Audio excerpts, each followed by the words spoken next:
City of Dublin, where tonight Europe's #1 rock show is dedicating an entire edition to the one and only Def Leppard. Now there's loads of exciting things to talk about with Joe and Sav, including the current greatest hits compilation Vault. Plus we'll also be getting the lowdown on the forthcoming new studio album Slang. And something a little bit different tonight, the questions have been sent in by you, the viewers. So if you wrote in, listen up, because Joe and Sav may well be answering your question direct to you. So right now, prepare to go deep down into the vault with Def Leppard, courtesy of Headbangers Ball. It's our Def Leppard special from Dublin, and joining me first up, it's Joe. So welcome down to Headbangers Ball. How are you doing?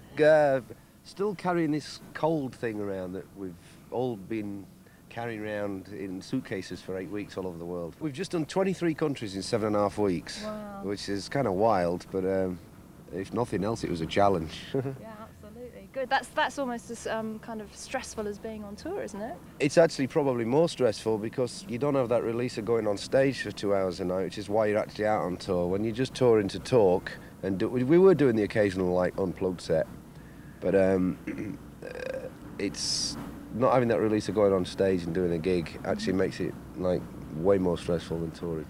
And of course that also took in your record, your successful record-breaking attempt, 3 gigs in 3 continents in 1 day, and we're going to show you a little report from that a bit later on in the show. But just kind of a good place to start, I think, is Vault is a greatest hits compilation, and I'm wondering, why did you feel the time was right to release this album? Is it kind of marking the end of a chapter and the beginning of a new one? Yeah, it is. It's exactly what it is.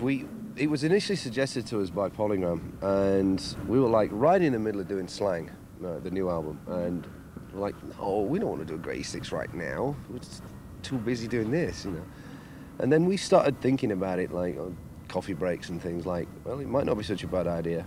And then during the next 2 or 3 days when this was happening, we actually, for the first time in many, many months, played all the tracks off Slang back to back, what we'd done, and we listened to them. And we just all kind of looked at each other. It was just one of those Kodak moments, you know.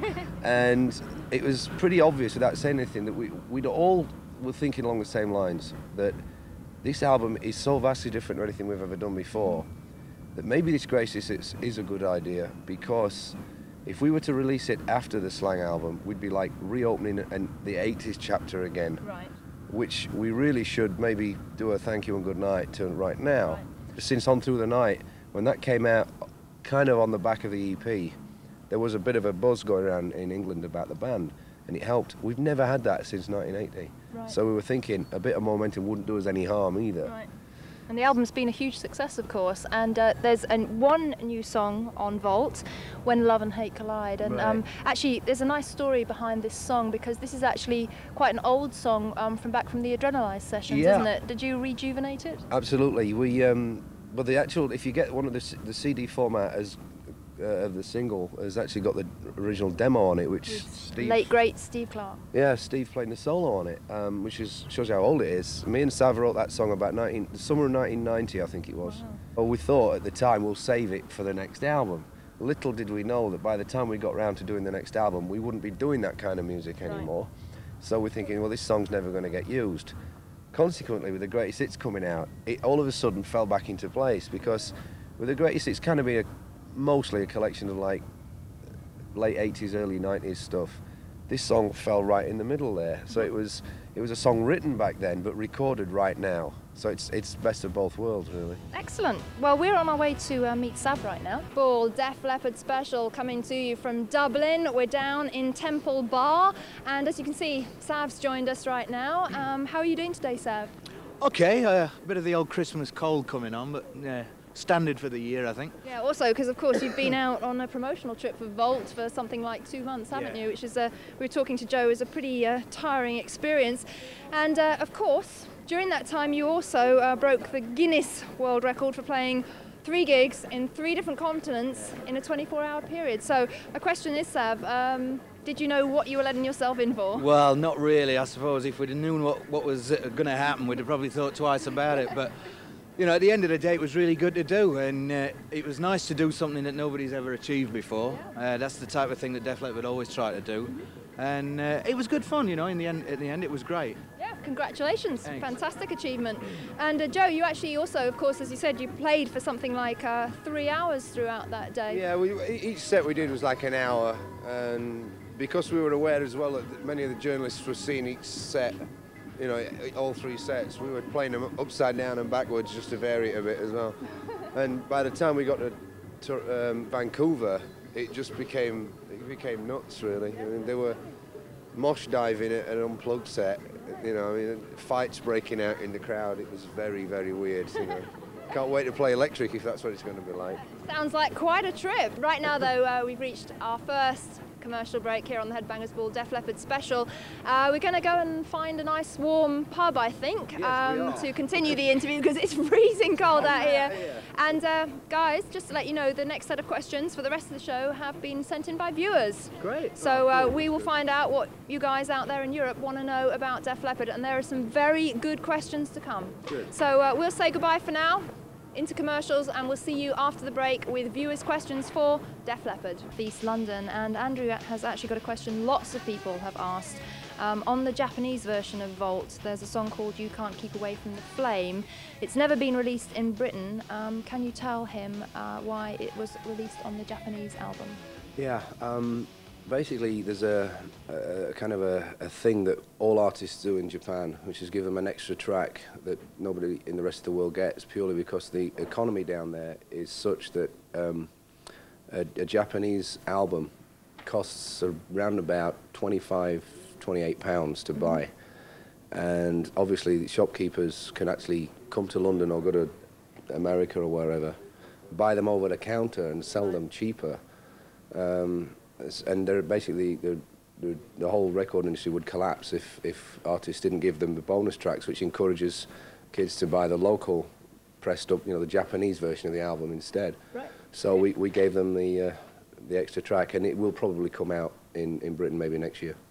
There you go, Andrew, answer to your question. Now, you've got a question which has come in on the internet. Yes, I do. This is my first dealings with the internet ever. I don't understand it. I'm a bit old-fashioned, I guess. I've still got a file of facts. I think, come on.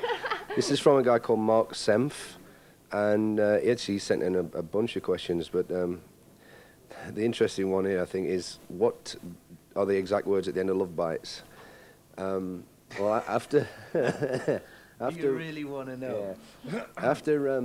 After we sing, what is it? I can't remember. Love in Your Sights, Watch Out Love Bites. It's actually Mutt Lang, our producer, in a very hammy Yorkshire accent going, bloody hell. Oh, so it is bloody hell. That's so what he thought it was. You were right, Mark. Well done. Not Satan burning hell or all these other things that people have suggested it is, with some kind of devil worship band. It's just him being a Yorkshireman.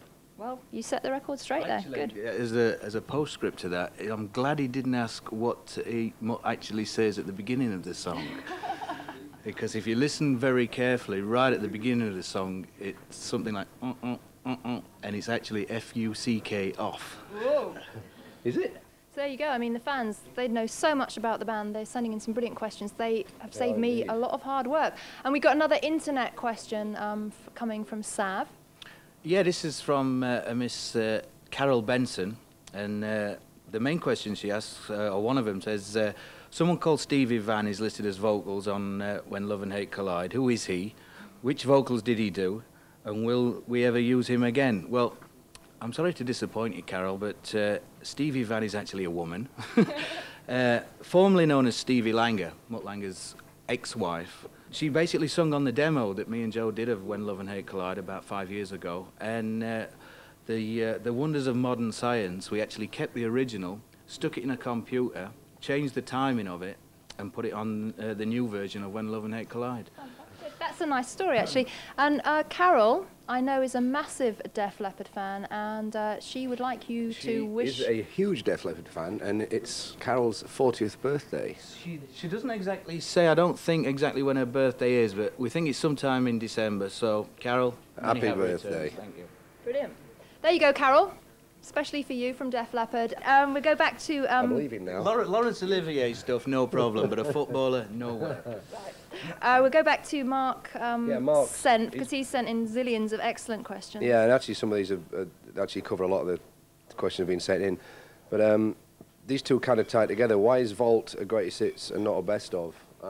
Well, basically, we just wanted to do a greatest hits album. If it was a best of, I think we'd still be arguing now what was going on in it, because there'd be much more band input, whereas a greatest hits, the songs pick themselves because they've all been hit singles, which answers the other question, why is there no song from On Through the Night?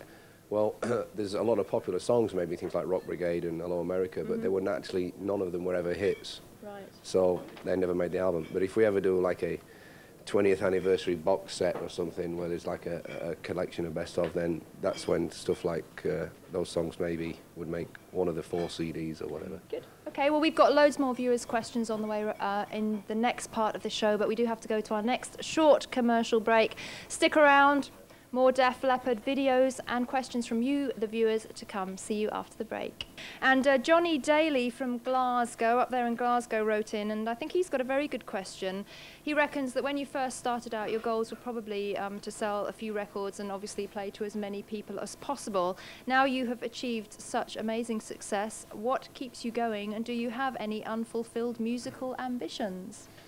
We like that question. Yeah, we do, because we can't think of a decent answer for it. Well, no, it's still the same. It's still the same idea that when, as he rightly says, in the early days it was to play as to many people as possible and you know, to generate popularity through that. That never changes, you know. I mean, you go through highs and lows throughout any career, and you know, we just want to press on and still become as popular as we possibly can.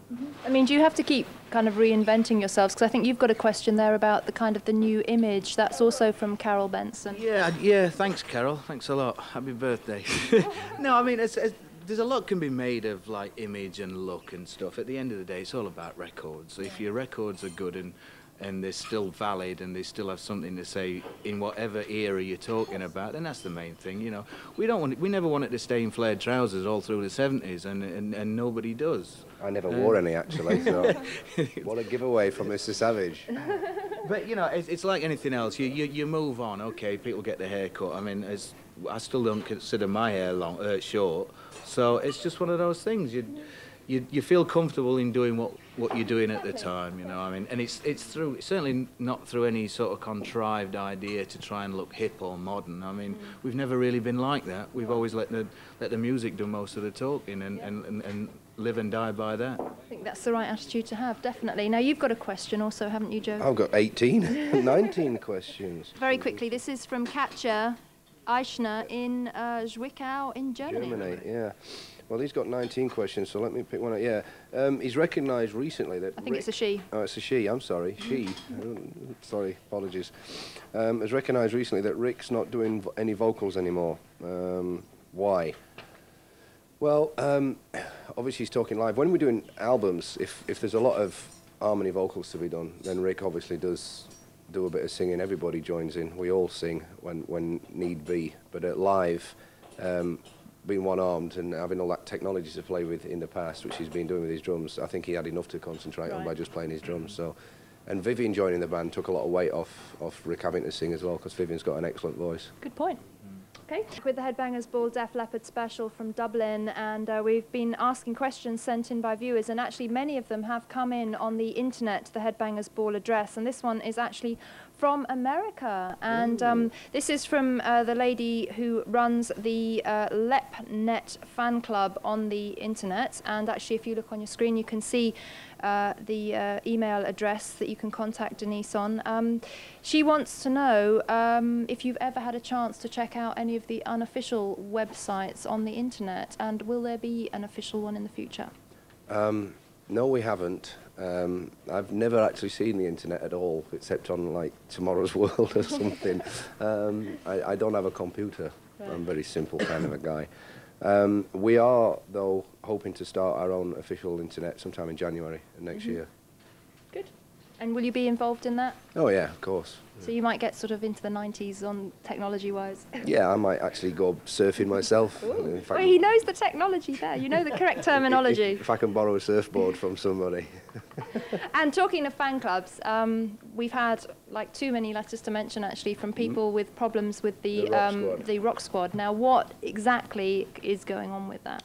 It got off on a bad footing to start with. Basically, the people running it were never really given an even playing field to start with, and it became a downward spiral that was pretty impossible to get out of, and it really had to bottom out before it got better. But we've since updated, and they've got computers now, so it is slowly but surely starting to get together, and anybody that did miss out on stuff, you will eventually get everything. I know it's all starting to go out now. Good.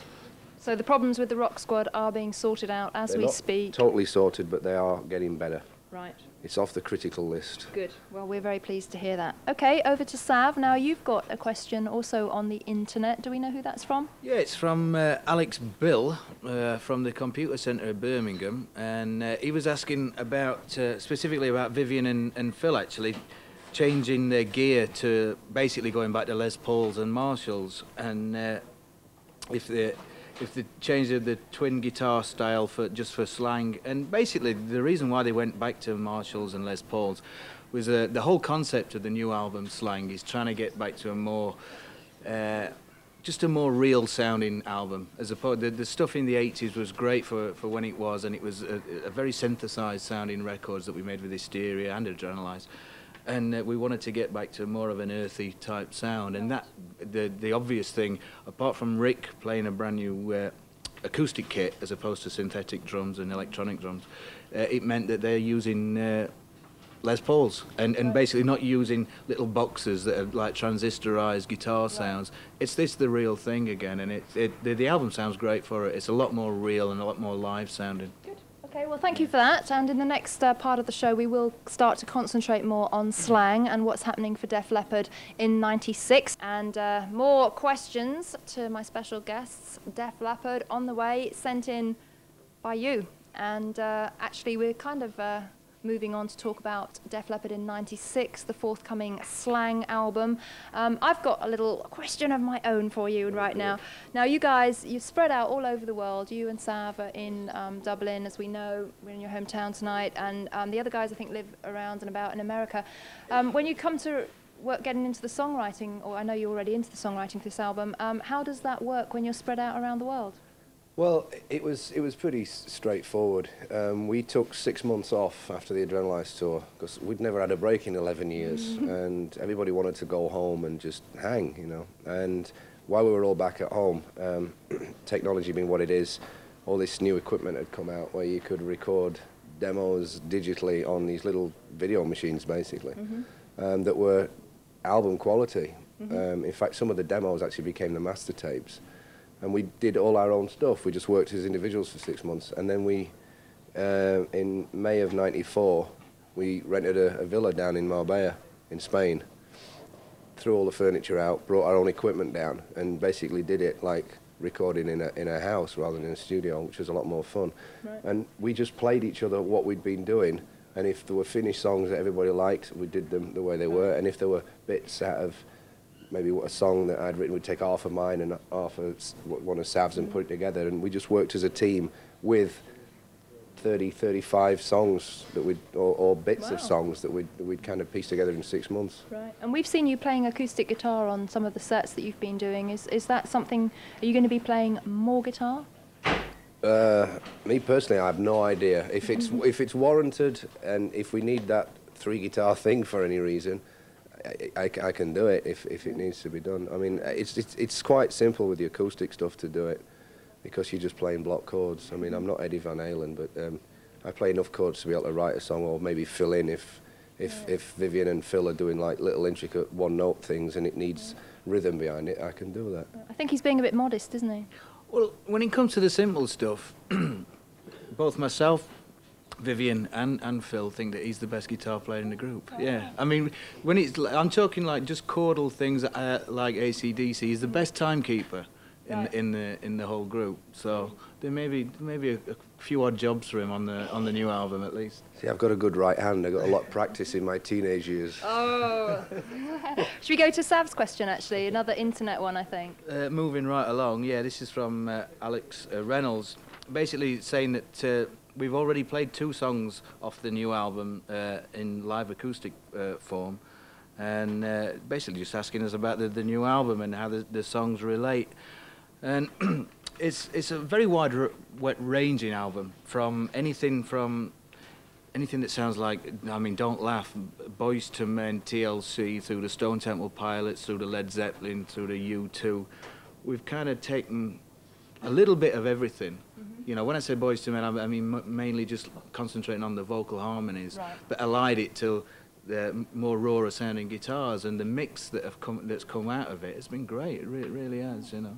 Well, we'll talk some more about that in the final part of the show, but we've got to go to our last short break, and after that we will be getting further information about the new Slang album, which I think is due out sometime next year. Yeah, we're hoping for May. May. All right, well, we'll talk more about that after these commercials, so stick around, more Def Leppard to come from down here in the Dockers pub in Dublin. Made it to the final part of the Headbangers Ball Def Leppard special, and in fact we just enjoyed Silverchair with Tomorrow, which was chosen for us by Joe and Sav, and of course the average age of those guys I think is 15. Well, all three of them are 15, which makes them collectively 2 years younger than Steven Tyler from Aerosmith. Good point. And this leads nicely on to this question. Getting old. Getting old. This is from Andrea C. Talmadge on the internet. I don't know where she's from, but anyway. Yeah, her question is, do we feel that we feel the urge or inspiration to write or sing about, has it changed as we've gotten older? It changes whether you get older or not. I think you just need to move on. Whenever you're writing songs, you can write about the same thing over and over again. A lot of bands have made success out of it, and it works. Bands like AC/DC, Kiss, it's pretty much a similar format. But with us, we've always wanted to just keep moving on a little bit more, and I think we've made a bit of a quantum leap with the Slang album, much more so than we have on any other album we've made. So I'd say, yeah, it has changed quite drastically. But it's a natural progression. Yeah, you can't force anything. You can't make yourself write a song about Bosnia. You have to want to do it, you know, or AIDS or drug abuse or something like that. You just have to want to do it. So and also to feel comfortable. Yeah, you can't. If you don't feel comfortable doing it, then it's going to sound uncomfortable when people listen to it. Absolutely. All right, Tina Morehouse in Walsall, West Midlands, has got a question which I think is pretty relevant to Slang. Sav, now that Vivian's a fixed member of the band, is his songwriting input going to be a big contribution, and has it contributed to the change of direction on Slang? I think it certainly helped change the direction. I think the group would have changed direction slightly anyway, with whether Vivian would have been in the group or not. It certainly helped because it's a fresh face and it's new ideas, and that's always great. And he's contributed quite a bit to the album. He's wrote one particular song called Work It Out, which could possibly, it's early days, but it could possibly end up being the first single. And that's a really great song. And he's contributed all along, like just putting ideas in. It's very hard joining Def Leppard. Even I still have difficulty with it. Phil still has difficulty with it because we work in such a strange way to what other groups have normally do in the studio. We really look at everything and try and improve every little aspect of the writing and the recording. And I think Viv found it a bit of a shock to the system, but he's really dealt with it really well. And you know, and he's as important to the group as me or Joe now. That's good to hear. And also Tina had this question which I liked. What would you say makes a true Def Leppard fan, very quickly? Jesus. A true Def Leppard fan owns everything we've ever done, every format. He's got everything autographed, because if they do turn up at the back door with a bunch of stuff like that, we'd sign everything for them. It's hard to say what a true Def Leppard fan is. I mean, they would argue the point amongst themselves. Somebody that doesn't own any of our records could claim to be the biggest fan we've ever, you know, just because they maybe can't afford to buy one. I just think somebody that really loves the music more than any other music they've ever heard, to me, that's a true Def Leppard fan. Good. And there's a hell of a lot of them out there watching tonight. So good, and excellent. Hello to you all. And just finishing off really on Slang, where are you at with the writing and recording of the album? You said you had a whole load of songs already kind of pieced together. What happens next? Well, they're pretty much nearly finished. We've 75–80% of the album finished already. Right. I think we've got lyrics and vocals to do on 2 songs, and then it's all down to, you know, little overdubs, guitar bits, vocal harmonies here and there, and then mixing, basically. Great. Okay. Okay, and actually a question that a lot of viewers wanted to know, so I won't mention anybody by name, but they made the good point that if this is a radical change of direction on slang, when you come to play live next year, how are you going to dovetail the old Def Leppard material with the new songs? Is that going to be quite a tricky operation? Well, it's a very good question, and one that we've actually considered, and it's going to be quite easy. It's going to be a lot easier than people think. You know, I mean, we still feel that we can do the old hits in a new form. You know, it's basically, it's not going to be that much different.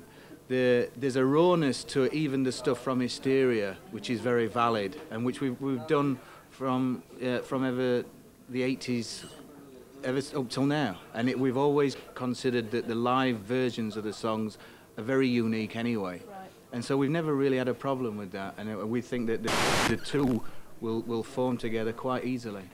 I don't think we're alienating people, which is the important thing. It's not as if we're changing for the sake of it and that people are going to go, oh, I don't like this. Mm-hmm. It's not like we've done Adrenalize and all of a sudden we're doing Tubular Bells. It's like, it's a very natural thing. It's still a very rock album. I think the fact that there's a natural energy to it, and I think the best way I can describe it is you can actually, instead of hearing the production, you can actually hear the band. Right.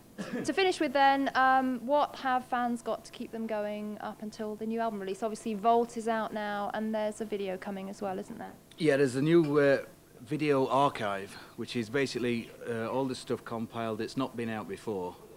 Lots of live stuff. For people that didn't actually get the bonus live album with the first few copies of Vault, there's that coming out on video format. It also has got stuff from the Wapentake, which was a little pub that we did in Sheffield. Right. Little snippets of that, stuff that people have never seen before, called Video Archive, which should be pretty cool to see. Excellent.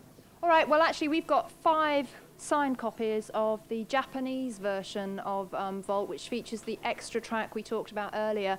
If you would like to go into the draw for one of those, just put your name, address and telephone number on a postcard and send into Def Leppard Competition, MTV's Headbangers Ball, PO Box 1384, London NW18UH in England, and 5 lucky winners will get a signed copy of the Japanese CD. They will. All right, well, that's all we've got time for on Headbangers Ball tonight.